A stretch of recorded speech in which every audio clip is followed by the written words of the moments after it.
See, how are you gonna do it? I don't know. You don't do it again.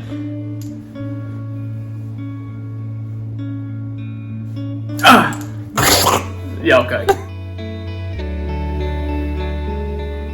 What's up? I'm DJ. And I'm Fax. Welcome to today's episode. You are now Running with the Few.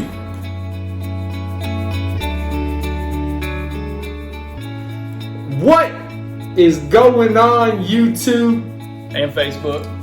And Facebook. Yeah, and Facebook. Today, is that light too bright? I mean, it is a little bit, but I feel good. Fucking. I feel good. I look purple. You look purple. You good, though? I mean, I just feel like when I cross into the shadow. Okay, you're purple there, you're red there. So do I want to be Barney? Or do I want to be John Redcorn from King of the Hill? I mean, you are a U of L fan now, so probably leaning forward because you're in your red. Barney, John Redcorn. I think John Redcorn. All right, so I just lean up a little bit. So let's get this episode started. Can I scoot the camera back a little bit? If you want to, though. It's supposed to be beforehand before we start filming, but you know. Hey, it is what it is. It is what it is. So check it out. Today we're going to dive into a pretty heavy topic that we've been anxious to discuss all week. It's about the importance of, well, I guess sobriety in general. Yeah. But a focus on alcoholic sobriety when you're not in the right mind frame to indulge in alcoholic beverages. So that's going to be today's episode. I know Alex is really hyped to get into this conversation, so that's where we're going to start.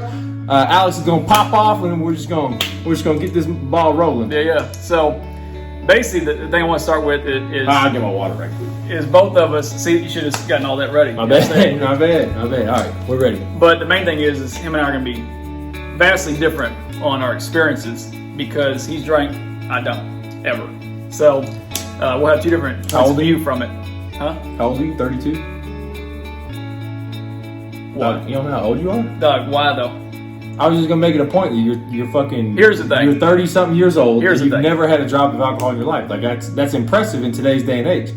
Well, here's the thing, okay? I was getting going, okay? Oh, did I steal your thunder? Yeah, can you fall back from it? I didn't mean to steal your thunder. Yeah, if you want to get out of frame My for bad. it. My bad. But looking like Barney. Anyway, so yeah, my story is just for those that don't know, because I do talk about it a lot. People I do know is I have never drank alcohol, never done a drug.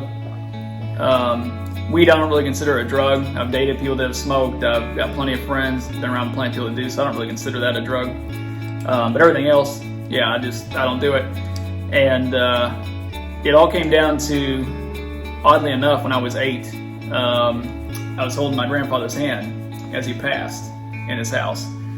And his last words to me were, "Don't get involved in that shit." And he was basically talking about just kind of the losing yourself in the bottle and stuff like that. In his generation, it was mostly drinking than anything else, but it stuck with me.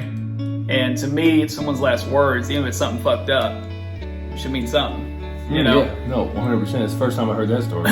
So, somehow I made it through growing up, high school, breakups, losses, without going to it. And it's weird, even being to somebody that doesn't drink or do anything, if you have a really dark night or something, it's like it's ingrained somehow, some way, let me go get this fucked up. And that's just not the answer. I mean, I can't speak on people that have the problem with alcoholism and stuff, but I definitely have been around it enough to be able to speak for it. Yeah. And I've never judged anyone. I mean, like I said, I've dated former heroin addicts, tons of weed smokers, tons of drinkers. Like, I don't judge as long as you can be you and you can manage yourself. But I think when it's out of control, it's a serious issue, and you've got to just think of what's important in your life. Is the bottle, is the drug important, or is like your growth more important, your sustainability, things that you can help progress instead of dive into? And through the years, it's just been tough. Like in 2017, my father was hit by a car and killed. We didn't talk for about a month. I didn't have a phone at the time. It was a week before Christmas, and it burnt me for a while, but I still never resorted to anything to numb out or to blank. So I just pushed through, and I just struggled for a while. I didn't even do photography for a few months after it, because we didn't see each other again. I didn't get to say goodbye, nothing. You just have to get yourself through it. And I feel like for me, and people can take it however they want, and this isn't me knocking anyone, it's not me judging anyone, but if I can make it through my whole life sober and never going to nothing through times like that, you can definitely clean your act up. If you feel like you're out of control or something's going on, you just really have to dig deep to get yourself out. And I think a support system is key. Even in somebody dying or something, if you got people that really have your back and love you, you can pretty much conquer anything. But if you're doing it alone, it's a lot tougher to fight. No, it is a but lot tougher. I'll let you to chime fight. in. Well, you mentioned the growth aspect. Yeah. And I think if you're in a state of mind where you're growing out of whether it be a heartache or a close death of you, I think it's almost impossible to have growth with alcohol, because it is a numbing factor, and I can speak on firsthand. It's a numbing factor, and we spoke about it, and we touched on it in a previous episode, that it's when you're starting to use or drink to numb pain, you're only going to make that pain worse. And I think, as cliche as that sounds, I think everybody that that resorts to drugs and alcohol as a way to numb the pain, I think they will agree with me, whether they want to or not, that it's fine when you're out with your buddies and you're having a good time and you're drinking and you got people around you and this and that, but it's when you get home and you're alone and it's 3 a.m., 4 a.m., nobody's awake. That is when it gets 50 times harder. Even not drinking. You know what I mean? Even not drinking. Well, but I think it's escalated. Because if you're not in that state of mind, if you are not in a state of mind where you can drink moderately and have a good time without trying to numb yourself, then you shouldn't be drinking at all. And that's hard for me to say, because I'm saying it, but I don't always practice what I'm preaching. Like right now, I don't always practice what I'm preaching. And I'm not going to go into the full details of the story. Not in the podcast. I'm not sure which story, but... So I went to my buddy's wedding a couple weekends ago. Okay, I know what you're talking about. And I had a great time. Beautiful wedding. I'm super happy for them. But I wasn't drinking to have a good time. I was drinking to numb some pain that I was dealing with, because I just went through a heartbreak. And to be in a wedding scenario, it was tough for me to stay sober. So I got completely obliterated, and I did some things that night that I'm not 100% proud of. And to be clear, it wasn't nothing violent. It wasn't nothing. No, it wasn't anything violent. It was just that. Things that made me disappointed in myself. I lost a little bit of respect for myself, just off of a couple of actions that I did that night when I got home. It's just, that's not who I am. That's not me. That's not who I want to be anymore. So all this progress that I'd made on giving myself a little bit more self-respect than I used to, I feel like I kind of took a step back. But I'll gain those steps back. But like I said, it's damn near difficult. Can we cuss on this podcast? We've cussed before. Fuck yeah. Fuck yeah, we can cuss. Fuck yeah. No, I have to. You know how hard it is when someone goes, you can't cuss? Like, when I'm around kids, I'm respectful, right? He said, fuck yeah, we can cuss. Yeah, like, being around kids, I'll try to be respectful, but man, it's tough not to fuck up. No, it's, I check the this is not suitable for children box whenever I post our videos anyway. Oh, dude. So we can cuss. Fuck them. Yeah. Fuck them kids. Fuck them kids. All right, I took it a little bit too far with that one. Yeah. But no, it's the growth factor. If you're trying to grow out of a situation, if you're trying to get better, if you're trying to heal through a situation, man, it's just, I feel like it's self-explanatory, especially the people that are going through. Well, plus too, I feel like just naturally anything. It doesn't have to be the sobriety talk. It doesn't have to be the your substance abuse. It generally just be life, and when you're fucking up. Yeah, no. You know what yeah. I mean? It's like the thing in your brain. My father said this to me one last conversation we had. It's weird how we're wired in the sense of like just natural good and bad. Like for example, if you steal something from a shop, bad side of the brain triggers. Yeah. Like it's like, oh, this isn't good, you shouldn't do it. But you're gonna either do it or you're not, right? Yeah. But if you don't do that, and you're helping someone out. Let's say you get something off a shelf for an old lady, it's triggering the good side. Yeah. And your brain just automatically like goes to that. We're wired in a wild way, like just basic shit like that when you tap in. But I think that's how it is with like substance abuse or any bad habit. It doesn't even really have to be the substance abuse, just bad habit. You're like, fuck, I really shouldn't be doing this today. I really shouldn't go back to this. But you're either gonna do it or you're not. And I think that was my main issue is that, because I don't think I ever necessarily had a drinking problem, because there was a point in time where I went cold turkey, 0 alcohol, overnight. I went for like 17, 18 months with no issues. Yeah. So I don't think I ever had an issue drinking. I think my issue was once I did start drinking, I didn't know how to control it. So I would go out and try to have a chill night. I'd be at a restaurant eating dinner, and I'd be 10 beers later before they brought the fucking entrees out. Could it be that maybe you just had a trigger each time and you're just like, fuck it, I'm just gonna go ahead and drink? Well, I don't think it was a trigger. I just think that the past couple of years of my life, and I think we spoke about this in a previous episode. The past couple of years of my life, I've become much more emotional. I've become much more vulnerable. It's a vulnerable topic. Yeah, I've cared a whole lot less about how people perceive me. You can take my kindness for weakness all you want, but cross me the wrong way, and I promise I'll slap the fucking soul out of you and your mother. I kind of like to see that, like slap the soul out of somebody. Like, no, I'm yeah, bad. I mean, you a Ghostbuster? Like, listen, fuck around, find out. But I mean, it's one of those things. Like over the past couple of years, I've become a lot more emotional, a lot more vulnerable, a lot more expressive of how I'm feeling at certain times.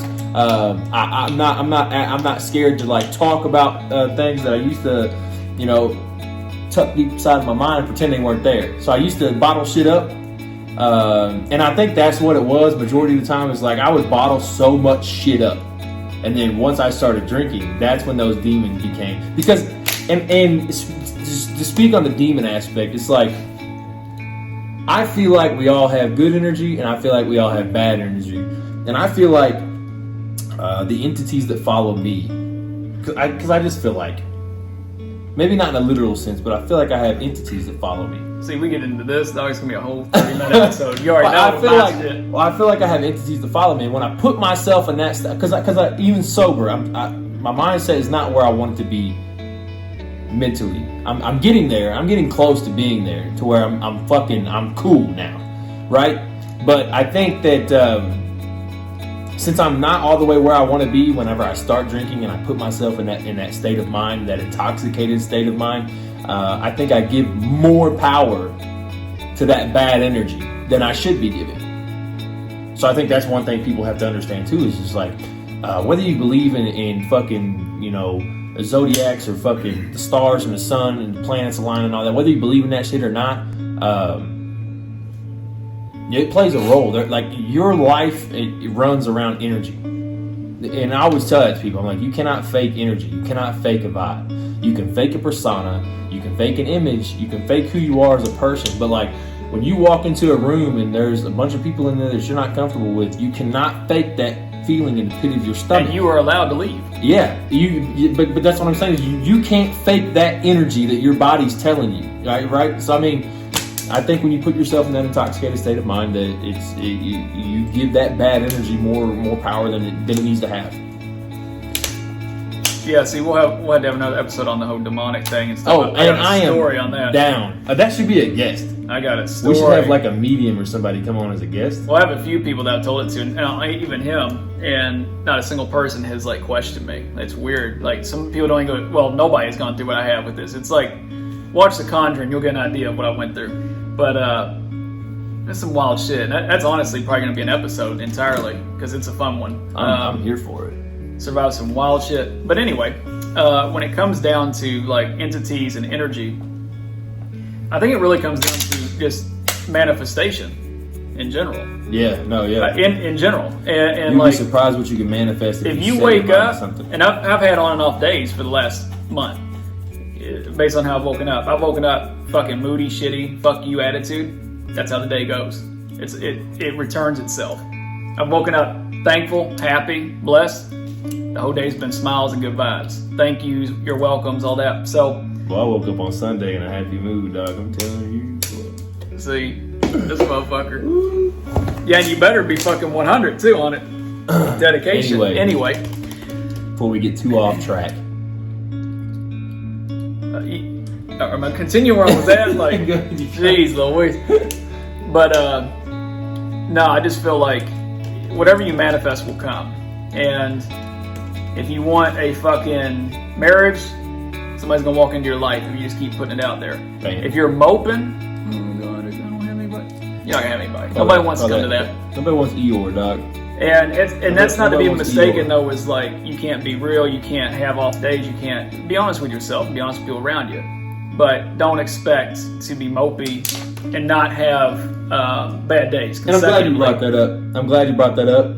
Like the whole Eeyore vibes. If you're walking around, you got Eeyore vibes. Like nobody's gonna want to be around that necessarily all the time. But you as a person have to look yourself in the fucking mirror and say, "I want better." Can I have my water bottle, I'm please? smack shit out of it, Doc. Can I just have it, please? This motherfucker keeps going. It's my fucking. I feel like Harry Potter, dog. Can I just? Why do you feel like Harry Potter? I feel like shit happens when I do this. I feel like people that are listening, they get the shit. We took the label off, so that's good. We're not sponsoring nobody while we're we're not sponsored, but if somebody wants to sponsor us, you know what I mean, that'd be great. Let me do that, bro, too. Anyway, that's the thumbnail, by the way, the eyebrows. Anyway, fuck, what was I saying? I don't know, bro. Oh, listen. We're going way left. No, we're not. So you have to look yourself in the mirror and want better. You know what I mean? You wake up every day, and if you think your life is shit, your life's gonna be shit. Until you wake up and say, and I know I've said this. You know, you got 84,600. Let's say every day you're gonna wake up and you're gonna have $84,600 deposited in your bank account, right? If you knew every day when you woke up you was gonna have $84,000 more deposited in your bank account, you do everything in your power to spend every fucking dollar every time. You knew you was gonna replenish, right? Every time. So you got 84,600 seconds in a day. Why the fuck would you waste it on anything that don't matter? You know what I mean? Anything that doesn't involve your growth, anything that doesn't involve your happiness. Why would you waste one single dollar on that? And I think a big point here is too, to tie into a lot of shit. If something's weighing you down in general, it can be anything though. Not even a person. It can be anything. Weed it out. Cut the bitch. Like, and things do take time. But let's say you're living somewhere and you don't like your place. It's gross and something doesn't work. It's just, well, make a plan to get out of there once the contract's up. You know what I'm saying? And yeah, everything's financially tied, but you can make it work. And if someone's weighing you down, a friend or even a relationship, cool, cut it off. Doesn't mean you don't care about them. Whatever's affecting you and your aura, your energy. Ooh, your aura. I like that. Yeah, it'll fuck you up until you cut that. And doesn't mean you can't come back to something or someone. Life just needs to play out how it's going to play out. And sometimes you got to separate yourself. And like if I feel like him and I we're like a bad aura or some shit as friends, we wouldn't be doing this together. Like we are positivity, we're fucking growing, and we're supporting each other. You got to be around people that are like that. For your growth. And emphasis on the support. Yeah. And if you ain't got no support, it's going to be that much harder for you to grow. And I don't believe you can grow if you're just solo dolo. Like you're going home, you're going to work, you're just nobody you're talking to, you don't have family. Like you're just rolling solo. Well, I think maybe you can. I don't think you can channel though, because no one's gonna fucking like correct you or like guide you. Yeah, you know? I think it would just be a little bit harder. Because on the days where you're not you're not 100% and you're having bad thoughts and stuff like that, you don't have anybody there to say, hey. And then that's when you're gonna just smoke. You're gonna be Eeyore. Fucking on 2 feet and you know what you do. You're gonna be the Eeyore because no one's saying, hey, like what are you doing? But like, you won't be Eeyore every day. No. But I do agree that you do need some sort of support system, But don't look for it in the wrong place. Yep. You know what I mean? Don't go looking for elephants in the Rocky Mountains because you're not gonna find it. I tell people that all the time. You know what I mean? It's like oh, I'll never find somebody, I'll never do this, I'll never do that. And you go, well, and it's probably because you're looking for somebody here, and that's not where you need to be looking for somebody. Like dating apps. No. That's not the spot. Listen, I've had success on dating apps. See, you paused, dog. I thought you tooted. That's the face he does when he toots. Right there. And then, so, had to get a little, Did I toot though? I mean, I didn't smell nothing, so we're good. Okay. But no, I don't know, I'm just big right now on positivity. Like, if your energy's fucked up, or you're trying to get something out of me, and not returning something, I don't have time. I genuinely, I got a lot of people I love in my life, as far as friends, family, even people that support us, but if it's a one-way, conversation, they never check in, and it's not about even being busy, everybody's busy. That's my biggest. Always checking in with somebody, always catching up with somebody, any relationship, friendship, whatever. Don't keep checking on that person. Here's my thing about that is, I understand people are busy, and I just full-fledged focused on this just recently in the past couple of months of my life, but I have 3 children. I have a job in which I work 55 hours a week.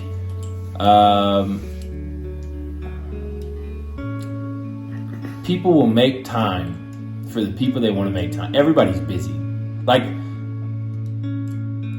I don't know. Simple. I mean, the writing's on the wall a lot of times. It's people will make time for the people they want to make time with. Whether it be the opposite sex or whether it be a friendship, just like the opposite sex, for instance.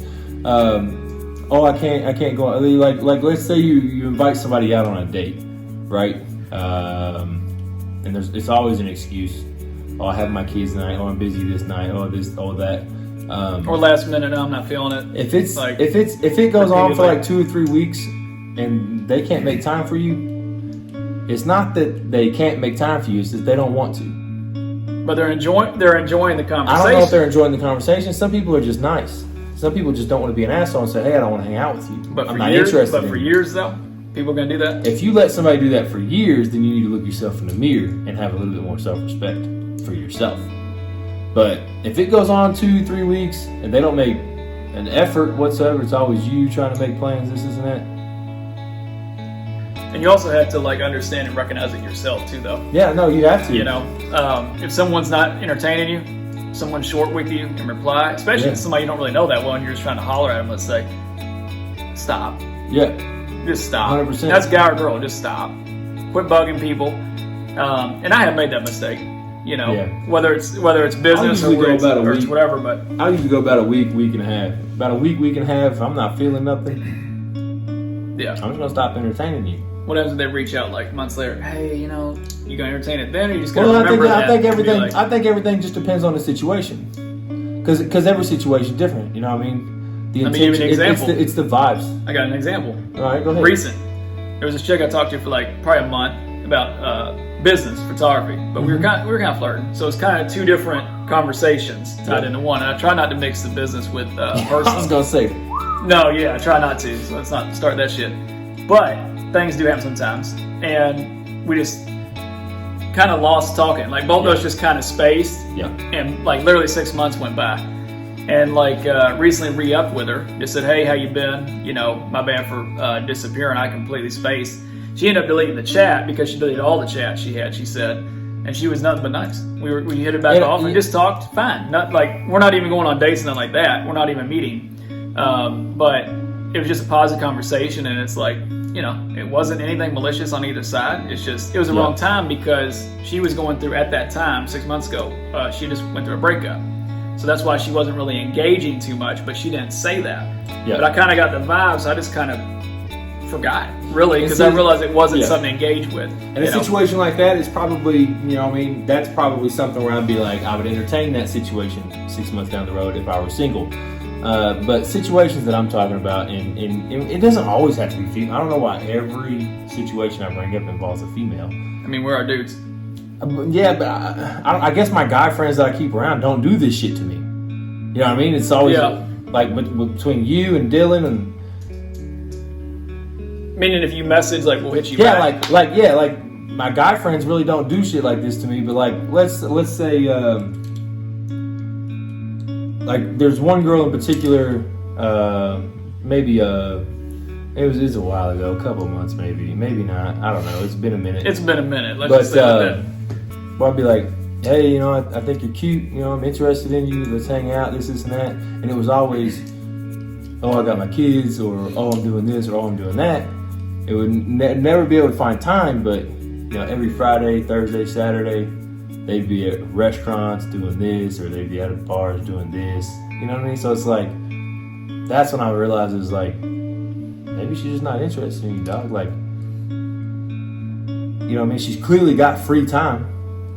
You see it on her Snapchat all the time. And that's when you gotta respect it. And that's and when you gotta get that hint. Respect, not just respect yourself, but you gotta respect them too. Maybe they're just being nice and they don't want to tell you that. Because hey, it could get to that point right there where like you're enemies. They block you. Like you don't have a hope of even being friends down the road and being cool because you're overdoing it. But to go back to the sober topic, because I feel like if I seen her out and about, I feel like, hey, what's up? Yeah. How are you? But to go back to that sober topic, yeah, I feel like another thing I want to touch on was being somebody that doesn't drink, and like you kind of stay on that path. It does hinder relationships. I've literally experienced it numerous times, friendships and relationships, and because people think you're not the fun person. Yep. Or that they're intimidated, like especially dating. They're intimidated because they feel like they can't go out and have fun if you go out with them because they're gonna get fucked up while out, and you can't balance that, and like you won't be fun, whatever. But what's funny is you got a sober driver, you got somebody who can protect you while you while out. You got somebody that has your back throughout the entire night, and may even buy you drinks that you actually will see later. So, that's the clip, by the way. You know, it's one of them things where people just write people off too quick because they're intimidated. And it doesn't have to be the drinking thing and all that. You know, maybe you get your shit together and that person doesn't. Intimidation is a real thing, too. Yeah. It does. The intimidation factor of like relationships, whether it be a friendship, a romantic relationship, a business partnership, like the intimidation factor of one party does not get talked about as much as it should. There is a such thing as a fucking intimidation factor. We're shaking our heads so hard right now, the whole couch is moving. Yeah. I mean, it's a real thing. A lot of people don't want to. They don't want to talk about it. So. And it's just being honest. I mean, at the end of the day, like, if something bothers you, even if it's something good, and that's the thing. Yeah. Being intimidated by something that somebody's too great, or oh, you're too good of a person. Or you're too pretty. Say it. Yeah. Let that person know. Don't just fucking run. I think you're out of my fucking league. Or hey, I can't be friends with you no more because like you're not as fucking wild as me. Yeah. Or you don't have your shit together like I do. Or I've recently had that conversation like, hey, you know, I think you're out of my fucking league. I think you're entirely too pretty for me. So if I lack confidence in some areas, that's why. It has nothing to do with you. It's literally just the fact that I can't believe you're sitting next to me right now, type shit. So, and I think another thing is honesty is attractive. Like, if you can be raw, be vulnerable, and say stuff as is, especially as men, with our feelings. If that friend or even that partner you're dating can't respect you being honest, especially about yourself, there's the fucking door. And that's that. Facts. And that's that. And that's facts from facts. Facts. That should be a t-shirt. Yeah. Facts from facts. Facts from facts. Yeah, that's another thing. Let's get the merchandise going this year. We got to, and since we got a couple more minutes before we shut this off and go get our gains, because I want to go to the gym. Mm-hmm. If you or someone you know has been exposed to mesothelioma, I'm just kidding. If you or someone you know would want to, you ever seen the commercials? No, I was like, go ahead. No, I don't watch TV. If you or a loved one has been I got YouTube. Mesothelioma from Okay, anyway, that's not what this is about. What this is about is the fact that we're going to start making t-shirts. If you or someone you know would be interested in maybe buying a Runnin With The Few t-shirt, or maybe getting a Runnin With The Few sticker, maybe with our logo on it, Or if you're somebody that's pretty good at graphic design and you want to create a logo for us to use, hit our inbox up. You can find us on Twitter at RTWF Podcast. Running with the Few Podcast, just the initials, RTFWU Yes, the Podcast. initials. And then, or you just hit me or Alex up on Facebook, Danny Myers Sr. and Alex Fairfax. Because that's probably a little road we're going to travel down here shortly. So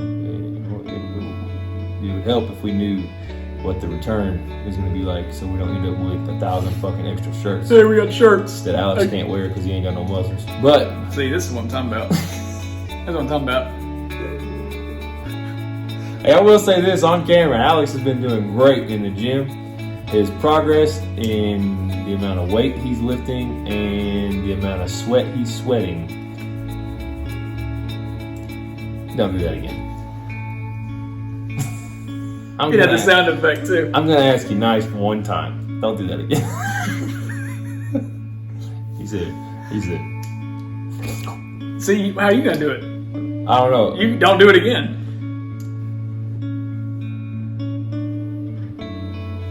Ah. Yeah, okay. You know what? You know what? Oh, we're fucking acting like lizards. Listen, me and Alex, I hope we got our point across in this episode. I feel like we could go on for another hour. Actually, I know we could go on for another hour. It was only the surface we tapped into, honestly. But I feel like we're going to have more opportunity to tap into it deeper. So, especially when we get guests. Yeah, they can even bounce even more. Yeah, 100%. Me and Alex are going to go to the gym. It's tricep day. I think we're going to do some abs. We got to do them planks. That's going to suck dick. Oh, yeah. The planks are going to suck dick, okay? Especially because it's the last thing. I mean, I'm a beast with the planks. Okay, we're going to see. He was over here. I damn near cried. It fucking hurt, dog. I'm telling you. But I muscled through it. He did. And I did it. Even when I didn't think I could 100%. finish, I fucking still did it. So I'm goddamn G! Lowercase, though. Don't get shit confused. Yeah. All right, it's lowercase. Don't get upset. But no, we're going to go work out. It's tricep day. If you see us in the Purple Gym, the Planet Fitness Gym, you feel me?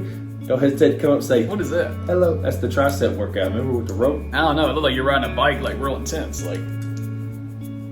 Anyway, I would tell y'all thank you for watching this episode, but I'm going to let Alex tell you in the next clip. Thank you for tuning in today's episode. I'm Fax. And I'm DJ. And you've been running with the few. Damn straight you have.